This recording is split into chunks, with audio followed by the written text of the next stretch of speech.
change our transmission settings, we tap on this orange icon in the middle of the tractor.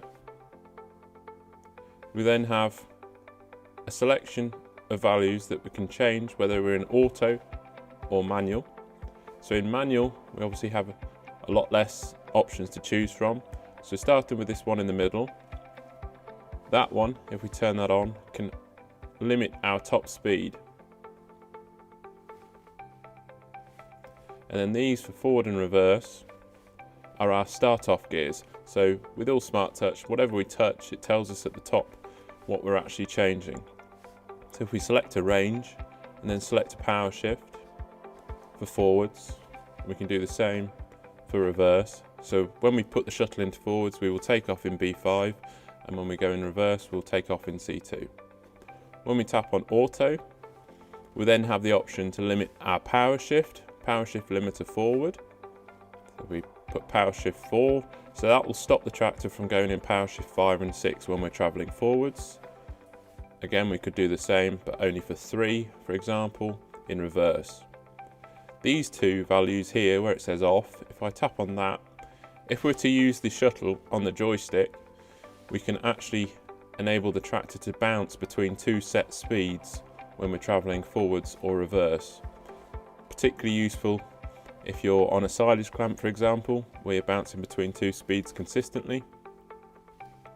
Then in the bottom left hand corner we have BC Auto and CD Auto. So the BC Auto will automatically allow the tractor to go up from B range up into C when the speed matching is available. When we go CD Auto, we can change up or down between C and D automatically when these are turned on. If we want them turned off, and we can manually change on the plus and minus on the joystick. Here at the bottom of the screen we have our ASR. Now these values represent wheel slip percentage. Automatic slip regulator regulates the amount of wheel slip when we're in wet and sticky conditions.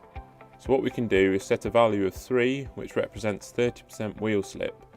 So this system will kick in when the tractor sees 30% wheel slip. It will then reduce the gearing to then in turn reduce wheel slip without actually lifting or lowering the linkage. So it works perfectly with drawbar implements. In the bottom right hand corner we have Auto 1. When we're in Auto 1, the tractor will change gear according to the engine load. When we go into Auto 2, we can set the parameters at which the gear change occurs up and down, either by sliding this slider, or we can tap in the box and use the thumb roller on the right hand side.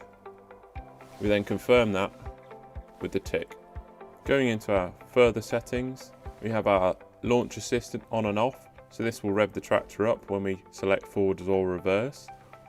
We have our four-wheel drive start automatics, so this will engage four-wheel drive for a certain amount of seconds when we shuttle forwards or reverse. Our shuttle aggressiveness, our wheel size, our clutch pedal biting point, auto traction for clutchless braking,